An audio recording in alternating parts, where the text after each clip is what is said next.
What's up, everybody? It's DRW with the Hot Take of the Day podcast. We have a very interesting show. This is a first time on our podcast, but I got reached out from Twitter anonymously with a story about someone who actually caught and has now recovered from the coronavirus, all within a really short period of time. And I thought the story was so interesting, I wanted to get it to y'all listeners. So, Bob, welcome to the show. Thank you, David. Thanks for having me. What a crazy experience. Why don't you walk everyone through what happened? Well, my girlfriend and I were invited to a wedding last week, and it was in Seattle, and we decided to go anyway. No one was canceling, so we kind of went with that social pressure and just went along. And of course, while we were there, we were trying to be as cautious as possible, using hand sanitizer and knowing that it lives in your clothes and just washing our hands like crazy. I kind of felt obsessive compulsive while we were there.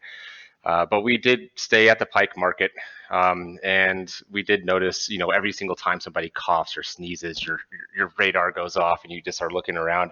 And when we landed in Seattle, the first thing that happened when we stepped off the plane, I think before I even had a chance to say anything else to my girlfriend, is somebody sneezed on us while we were in the airport. And I just said, "Are you kidding me?" And from there on, of course, we're just noticing every little thing that happened. So this was Friday. This was like roughly a week ago. This is a week ago, yeah. So it was last Friday. And I wouldn't necessarily say that I've recovered. It's just that the symptoms have been so mild that they go through little fluctuating waves. So even today I'm feeling stuff, but it feels like it might be on the recovery, but I don't know if we are going to be recovered. But okay, so someone sneezes Friday, which is sort of like a visible event, and we're not obviously here to talk about how it transmits or how it doesn't, but you think you're in Seattle and literally someone sneezed on you, and feel the mist, yeah. Yeah, and so then that's crazy. And so then you go to the wedding on Saturday, feeling good. Feeling good. Fly back to Colorado on Sunday, Monday timeframe? That's right, Sunday, and still good. When did you start feeling the symptoms, and how did you know it was coronavirus versus the cold or the flu or alcoholism or something else? Right. It was on Tuesday, and we had been eating healthy and drinking water, and we were otherwise feeling just pretty great. And then all of a sudden, I had that feeling that that a virus is coming on Tuesday. We felt it fairly strong, and we're just like, oh no, this isn't any good. But then as the virus comes on, and we can tell that we're getting sick, it's completely alien. It's a completely foreign feeling type of sickness, like nothing I've ever felt before. My head gets a little bit lighter, and there's nothing wrong with any of the nasal passages in my face, but I feel lightheaded when we're just moving just a little bit or get off the elevator. Have a sore throat, and it's a decently sore throat. You can tell that there's kind of like a fluid in your lungs. You have a little bit less room in your lungs to breathe, and in general, you just start sweating a little bit more. And it's otherwise just somewhat mild. But both my girlfriend and I separately were struck by how completely foreign this sickness felt to us. Like it's nothing that we've ever felt before. And so at that point, so you got home, you were obviously on the plane. People talk about potentially being infectious. You were thinking about it. You were washing. You were cleaning. What happened then? Did you go to the doctor? Did you make a call? How has the process been for this disease? Right. So I even saw online that Colorado has one of the best response stations. So I was very hopeful for how we would be treated while we were here. And so I called my doctor's office and asked them what steps we need to take. And of course, they already had something kind of set up to start handling this.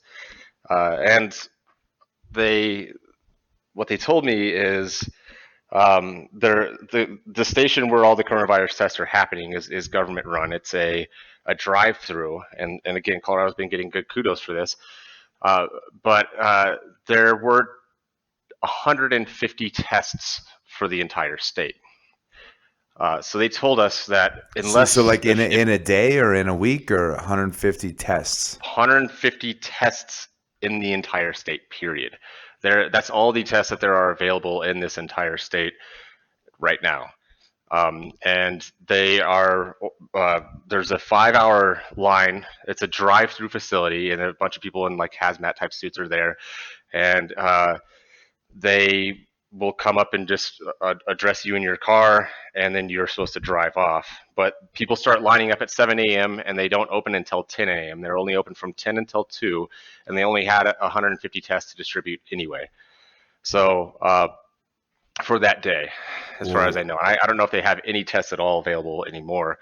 But they said if you are not a critical case, then don't even go ahead and really try and figure this out. Like just self-isolate, because try and save the test for the people who are in the more severe category. And I would consider what I've been feeling so far as mild. And so this is Tuesday, and they say basically just isolate yourself. We're not going to test you. Do you think they included you? Do you think they included you in the number of cases in Colorado, you and your girlfriend?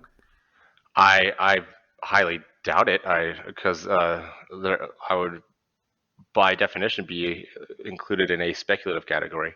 Okay, and so then walk me through. It's now Friday, so you've had the symptoms for 3 days. What has that been like? Well, again, it's pretty well as defined. It's mild. Another one of the symptoms that I didn't mention, like just so you know, like it's not just in our heads and we're just making it for ourselves. It's that I completely lost all sense of smell and taste, and went ahead and looked that up. Like, well, I've never experienced that one before. I guess that can be from any kind of upper respiratory thing, and that's what a coronavirus is supposed to be, is upper respiratory or lower respiratory.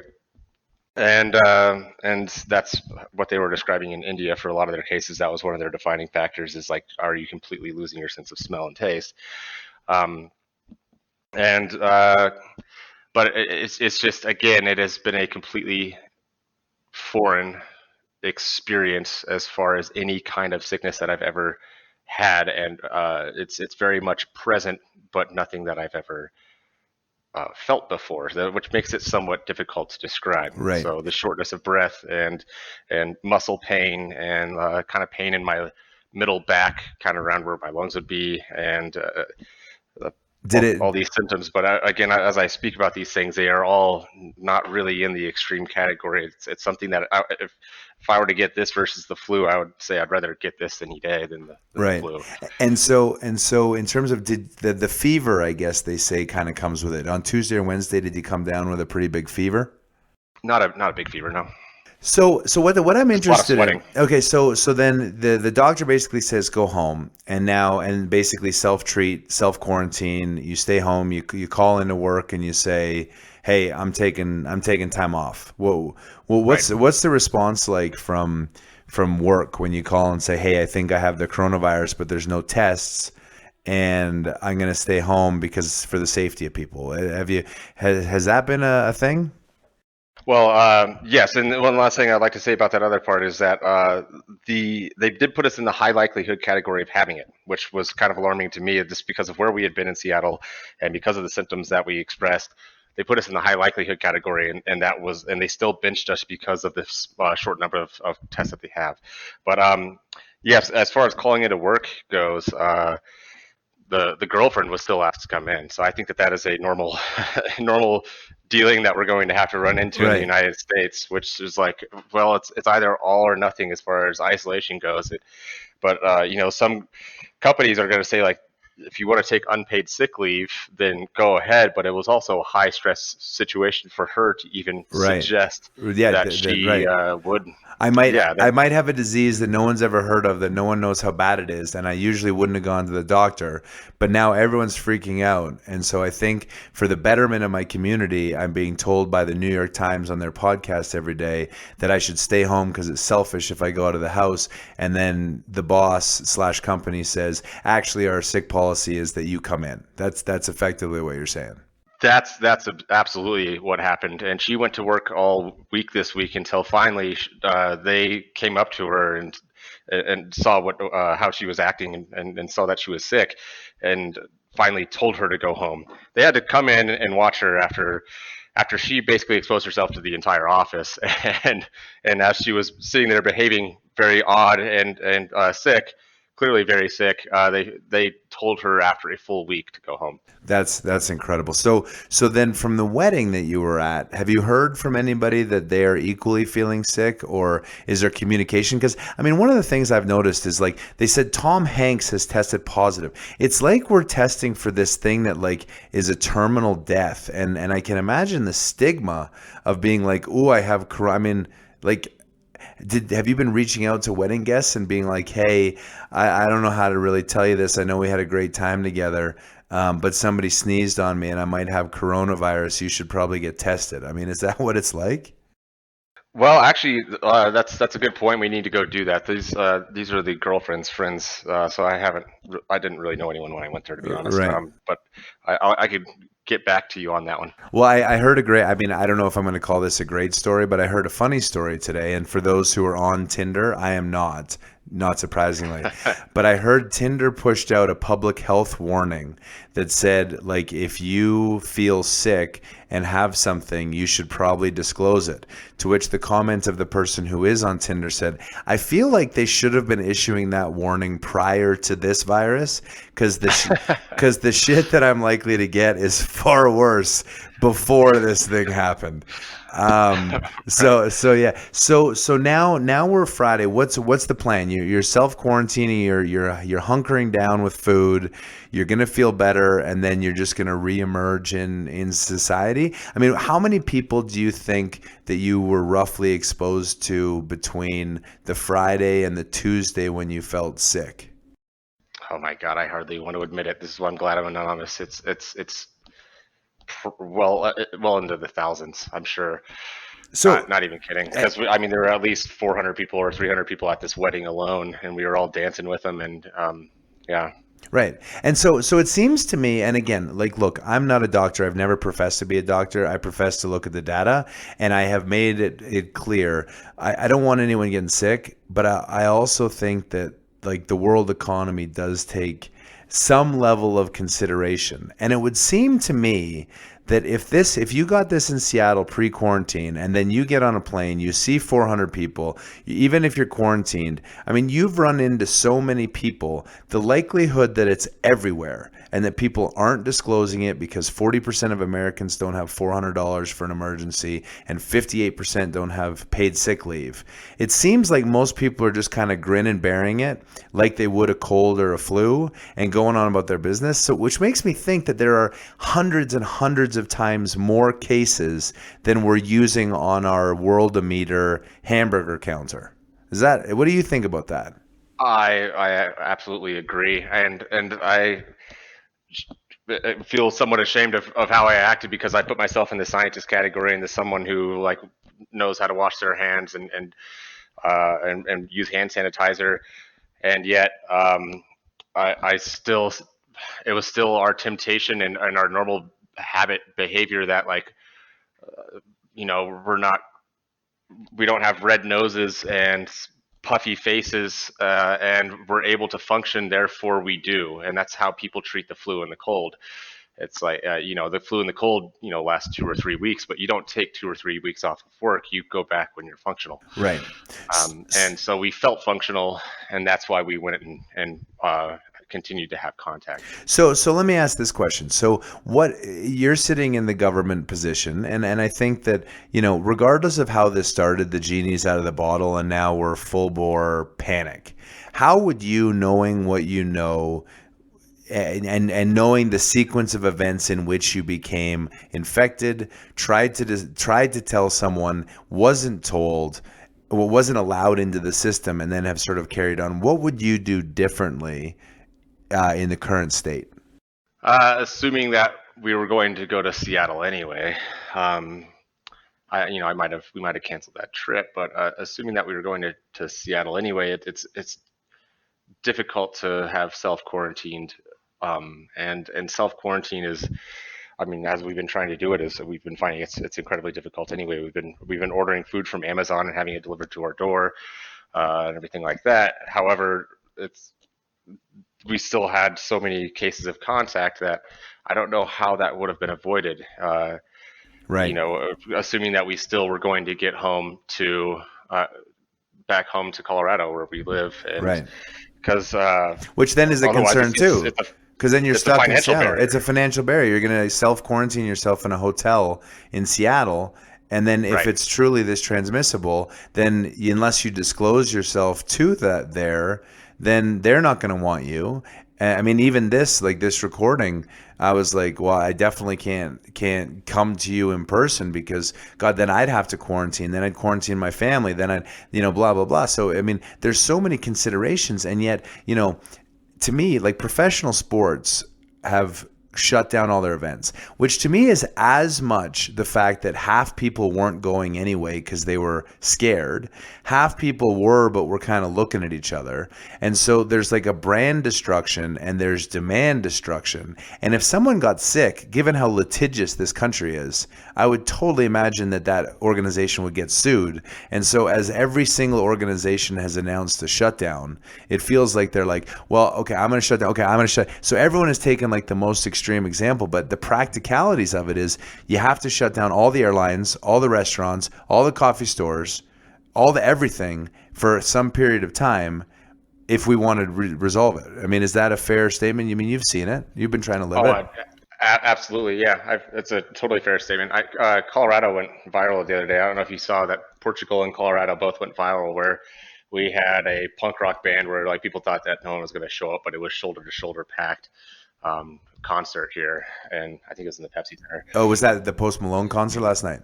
Oh, that's right. Yeah, it was Post Malone. Yep, Post Malone concert went viral, and so did Portugal. Let off all their university students so that they weren't gathering in a public place.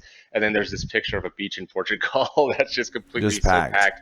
Yeah. Well, I mean, so it's hard to stop people from doing what they're going to do anyway. Well, it is, and again, I know that there's like a public interest in a public health, but if we truly had 100 times the cases or 1,000 times the cases, and people were just ignoring it, then the fatality rate by definition is much lower. And when I look at my Worldometer, which is a great website if people haven't visited it, they sort of track the known cases or the reported cases of coronavirus amongst a whole bunch of other things. But like as of right now, there's 5,400 deaths on the planet, 145,000 cases, which sounds slightly underreported. And of active cases, or closed cases rather, 70,921 have recovered, and there's 5,400 deaths, which is a 7% fatality rate. But if we have 10 times the infections, then that's a 0.7 times fatality rate. Yeah, and I think I would even go past 10 times the infection. I feel like it's completely underreported, considering again that they had 150 test kits for the entire state, and there's a 5-hour wait line. Right. Where people are paying for their own sick leave while they're being stigmatized about having some virus as though it's like some sort of like terminal thing. And again, what are the probabilities that the only person that sneezed on you in an entire city of multiple millions of people happened to be the one with the coronavirus? Oh, I think that person statistically probably would have been maybe technically fine. However, maybe it's just because my radar was up, but as we were walking through Pike Market, every single cough, every single sneeze is setting off like a trigger, kind of like flinch, cringe. And I feel like that normally might be there a little bit, but this time in particular, we were hearing every single one, and it seemed, I feel like there were more than normal going on there. So I feel like it might be a little bit more widespread than everyone is considering, particularly since the cases, when you look at the symptoms, they are generally considered mild, and I would consider them mild compared to cold or flu. Well, I appreciate it. So, I mean, just to summarize, the categorization, realistically, the medical community is not really diagnosing because there aren't enough tests. And so they said that you are high risk, high probability that you have it. So therefore, we can comfortably say that you and your girlfriend had it and that the symptoms match, that you're recovering, and that practically speaking, the self quarantine is going well, but it's very, very difficult, especially since you had 5 days where you interacted with an airplane full of people, 2 airports full of people, 400 people plus, and all of the things that went on, and that the likelihood that this is, contained at this point is insane, which suggests that the fatality rate and the overwhelming surge that's coming to the hospital seems overstated. Is that a fair characterization in your view? Absolutely. Yeah. I feel like that's a fair characterization. And you and I talked about it earlier, the 5 degrees of removal. Like you can point yourself to anyone in the world. I've certainly been in contact with well more than 5 people, but even if you try to self quarantine, doing your best, I don't feel like people are, particularly since we've been trying. Then you still are going to come into contact with enough people during your day that very few people I think would be excluded. Including where someone is going to work sick because they're told they can't take the time off, even knowing this. And so unless the federal government guarantees that no office can be sued based on this, or no company can be sued based on someone getting infected, and also pays for everyone's sick leave, the thought of us just shutting everything down for 30 days to make this go away seems incredibly far-fetched. Exactly. Yeah. Unless we're doing a China type of job of isolation, then I see us just crashing our economy right now over doing a half of a job of trying to keep people from getting together, and people are not stopping. They're continuing to get together. Without saying the words, as they said in Tropic Thunder, if you're going to do it, go the full Simple Jack. There you go. Okay, well, Bob, I appreciate you reaching out. If anything changes, please keep our listeners posted. Let me know. Reach back out. Obviously, wish the best to you and your girlfriend. Would be fascinated offline to hear, were other people at the wedding infected? What happened? Who else is seeing this? Just to kind of get a gauge, because I personally don't feel like there's very balanced reporting in the media. And so for what it's worth, thought this was fascinating, and take care of yourself. Until next time, be safe, be good.